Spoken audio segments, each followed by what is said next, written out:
What's up, guys and dolls? Welcome to the Good, the Bad and the Stupid. It's Wednesday the 7th of October. Wing it Wednesday. That's Wednesday, winging it. That means I'm winging it. It means that I'm not prepared. I've got a pile of papers here. I've not looked at them. I don't know what I've got. I've just I briefly looked at them, but I've not read them. So it's the unprofessional version of my unprofessional podcast. It's the worst one of the week is what I'm trying to say. If you're new, that's what it is. It's me reviewing the news and you thinking that was very interesting. And whether you think it's any good or not, you should be telling people, telling your friends, tell them whether it's good, tell them whether it's shit. They might still come and want to have a listen. If they think I'm really shit, they might think I'm fun. You can laugh at me and not necessarily with me. But anyway, any of you, what's it called? Anybody who's mask, these people who don't like to wear the masks. Well, it's good that this one's a brilliant mask that somebody's brought out. These COVID masks. If they bring out the funny ones, you've got to be prepared to wear one of them. Somebody's brought one out with Lemmy off Motorhead. They've got three different ones. One with obviously with his big moustache. One with his teeth sticking, with him gritting his teeth, and another one with him smoking a fag. But you wear that across your face like a mask. That's fucking brilliant. You could do that for everybody, couldn't you? You could do that with like, who's that? Ron Jeremy, the porn film guy with the big moustache. Anybody with a moustache, basically. Any big Mexican moustache. But you can tell this one's Lemmy for sure. Or you can get that one off Kenny Everett where he's got the big false chin. You know, the one where he's got the smoking jacket on and he plays the French dude. Who else you could do? Who's got like a very easy to recognise bottom half of their face? I don't know, but I can tell straight away that that's Lemmy on all them photos. Anybody else, you might fucking struggle to know who they are. How about Mr. T? Anybody could have Mr. T. Who else could you have? Daffy Duck. Daffy Duck would be a good one with a big beak sticking out. There's loads you could have. Spice up your life. You don't have to be just a miserable bastard who doesn't want to wear them. Of course we're all being controlled. Of course that's what they're trying to do. Of course... you know, most people are just fucking, you know, scared to death by the situation, you know, when it's not as bad now as it has been. But, you know, unfortunately, if you're not allowed in the shop with one on, I'm going to wear one. I'll avoid having to wear one wherever I can, of course. But if I need to go in the shop, I'm not going to be biting my nose off to spite my face and not go in the shop because I can't go in without a fucking mask on.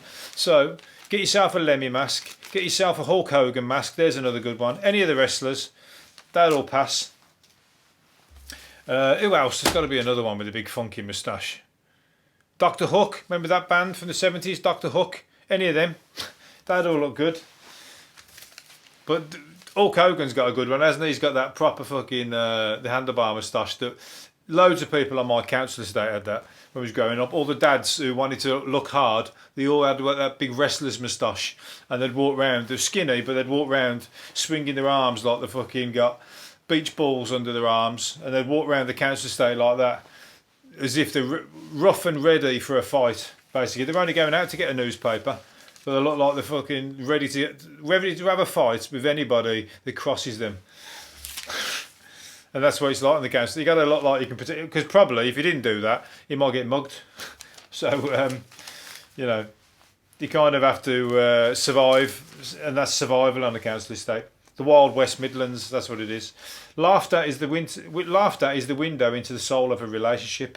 It's all laughs. Best time in life when you're laughing in a relationship, until it all goes sour, and then it's fucking. The worst part of your life is when you're constantly arguing. No, you have that period, don't you? So you're laughing all the time. Then you're laughing all the time. No, then you're having big fucking massive breakup arguments. But then you make up, get your words that way. Then you make up, and then you're laughing a lot. And that's the best period, all that. And then you're just constantly arguing. And then you get kicked out. The bloke gets kicked out with his bags. And the woman fucking, you know, doesn't give a shit.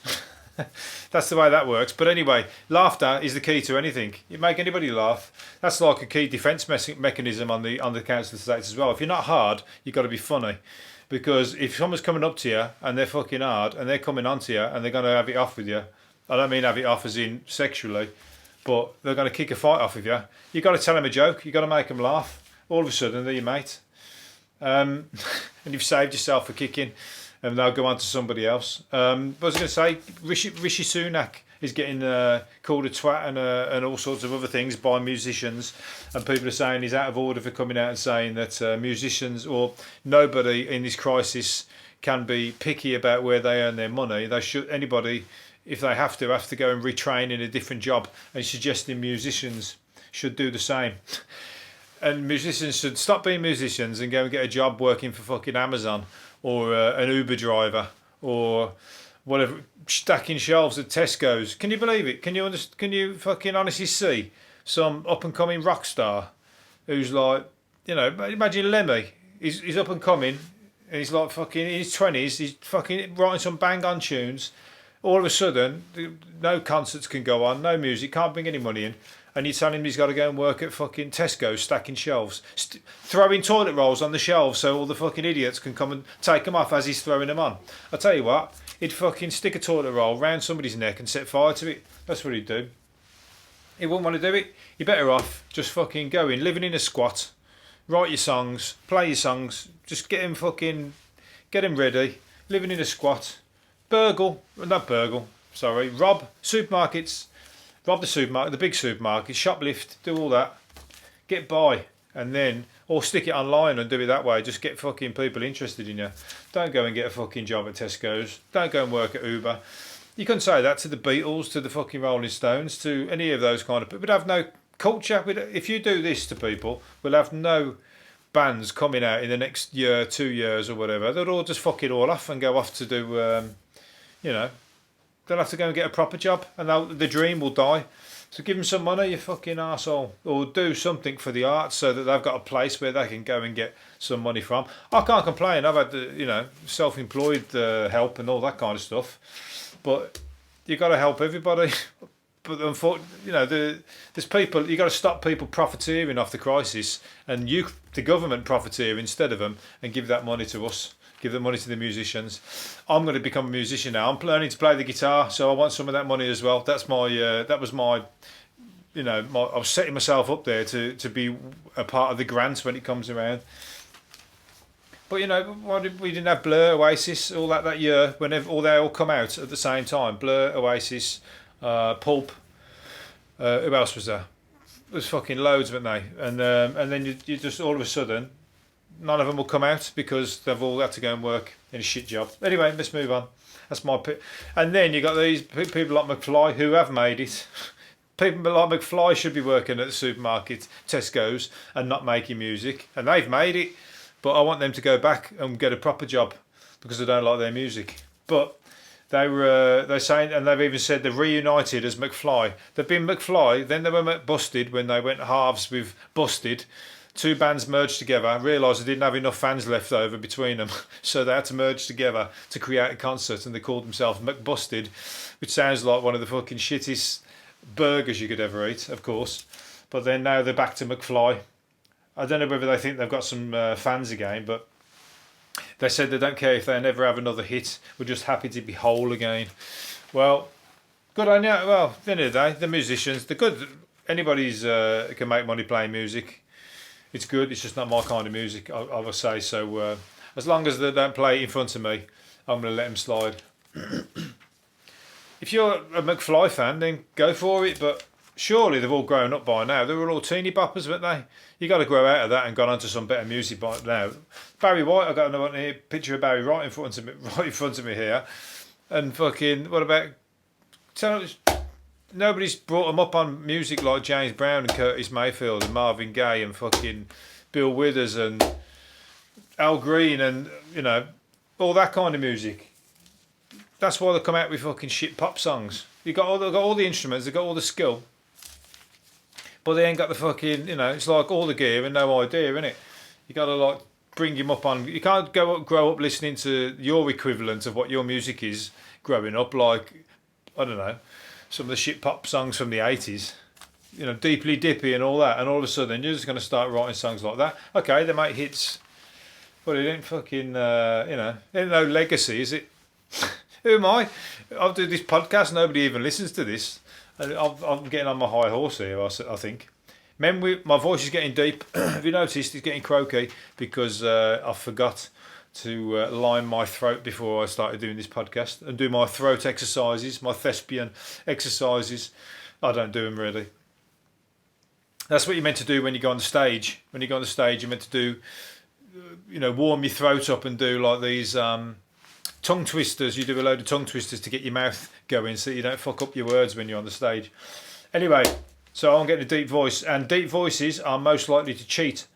Anybody that sounds like Barry White are most likely to do the infidelity on their missus, or the woman doing it on their bloke if she's the one with the deep voice. Now, that'd be a strange mixture. But anyone with macho tones like Barry White have a more relaxed attitude to fidelity and commitment, as study shows. I think that anybody that thinks they've got the fucking gift of the gab and the ability to pull women, that is the ones who, whether they got fucking macho tones or not. I guess somebody who's got like a real duck squeak or like a mouse squeak voice, he might have the looks. David Beckham, for instance, he's got the looks, but he's a one-woman man because he probably just thought, you know what, I sound stupid when I go up and start chatting to women.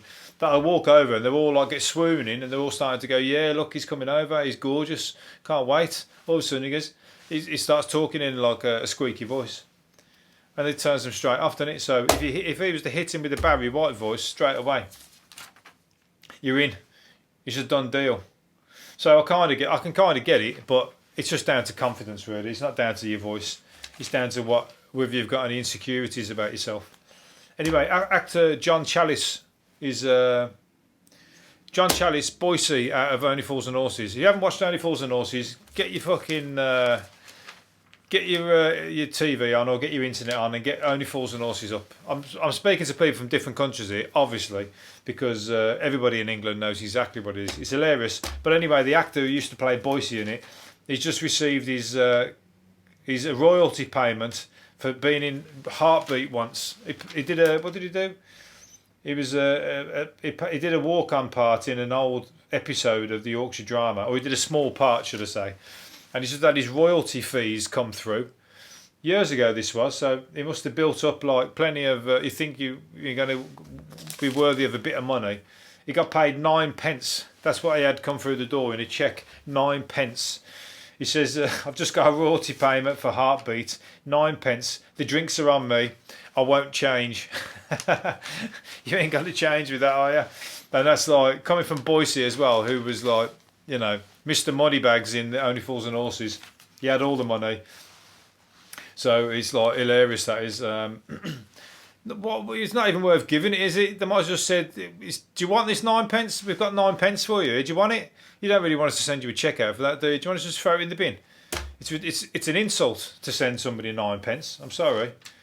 If I wouldn't even fucking give that to a beggar on the street in India, it wouldn't be worth shit. Even they'd say, nah, I'd rather just fucking carry on what I'm doing, mate. I'm earning more money, fucking, having to break my own arm so I can fucking pretend that I'm disabled so I can earn money. That's the world, they're fucked up, innit? But anyway, you don't give an actor 9 pence, just go show that even acting doesn't give people a lot of money these days. It's any arts, you've got to really fucking make it before you get any money. You don't get paid for your songs if you're a musician. That's why you need to do the live music. Everyone just gets it for free, don't they? So anyway, was it Loch Ness? The Loch Ness monster's been found. A guy's been out with a sonar and he's picked up a 33-foot beast. So yeah, but he hasn't seen it. He's just picked it up by the sonar. Could be a whale. Could be can whales get into Loch Ness? They can't they? Probably could. He's picked up a 33-foot something anyway, and what's he got? 558 feet down. And but nobody's seen it on the top, have they? They've only got that one picture which looks like somebody's hand doing the sock puppet thing, like the behind when you're doing the shadow on the wall. That's what that old Loch Ness picture looks like from years ago. I think somebody's owned up to faking that one anyway. But yeah, so there might be a Loch Ness monster there. That is going to boost the tourist board. At the very least, even if it's bullshit, it gets people back up there with their binoculars, searching. wanting to be the one that spots it. I've never been. I'd love to go to Loch Ness. I'd love to go up to Scotland. I'm going to get there one of these days. One of these days, when there's no lockdown, when there's this fucking... I can't spend 8 hours on a train with a mask on. Can't do it. I can with a Lemmy mask on, perhaps. Okay, probably I can do it. If I look cool, I can do it. But it's just, you can't breathe. You get a bit breathless with them, don't you? Apple is planning a super phone that can repair itself. That's good, because my phone is a piece of shit now. My phone, I'm sure, is like... I press something, nothing happens. I press it again, and then it does both of the actions together, which means I go past where I want it to go, and then I have to do it all again and keep repeating that. It kind of does it. It's slow the first time, and then when you get pissed off and get like, you know, you get sort of agitated and you press it again, it double taps it and goes past everything. So I'm glad that they created that. I don't know how that's going to work. It's a foldable device that could fix a broken screen without human help. That's fucking brilliant. It'd be like something off the futuristic where you just start slowly repairs in front of your eyes. I like the idea of it being a folding phone. I'd like to go back to one of those Motorola's. I'd love one of those. The iPhone you can't do without it for the fact the internet and stuff. But as a phone, I hate using it because it just half the time sometimes it burns your face because the internet's still going, isn't it? So you put it on your face. It's like fucking holding an iron to your face after a while. You wonder why your face is sweating. Probably putting yourself fucking a brain tumour or something or other. We don't know about that yet, do we? So for now, stop ringing me, people. Stop. Just if you want to get in touch with me, shout out the window like they do in New York. What they used to do in the 70s. Shout to each other across the tenements, or get in touch on the jungle drums. No phones. I can't. I'm gonna have to find another way of communicating, or maybe hopefully telepathy. Or they'll have some kind of way of connecting to people without the phone at all, and you just got a chip in your head, and you just start talking. You know, when they first had the hands free, where people could be hands free, and they could walk down the street and just be talking, and you'd go, "That fucking bloke's talking to me. Is he weird or what?" And you didn't realise he was on a hands free. That would be the new version of that, because you won't have a phone, you won't have a hands free, there won't be no cord, and there'll just be a bloke just talking away on the bus, and he's got a chip in his head, and he's actually talking to somebody. And there is going to be very hard to find who's mad and who's not. It's going to be a game of guess who's mad, who's not, who's the mad one. Right, I'm going to leave it on one more thing, perhaps.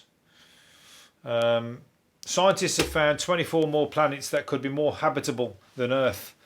That's good, because we're fucking this place up. We need somewhere we can probably get to. We're never going to get there. We can't even get to Mars. Fuck's sake. How are we going to get billions and billions, hundreds of light years away, which is, I imagine, is billions and billions and billions of miles away.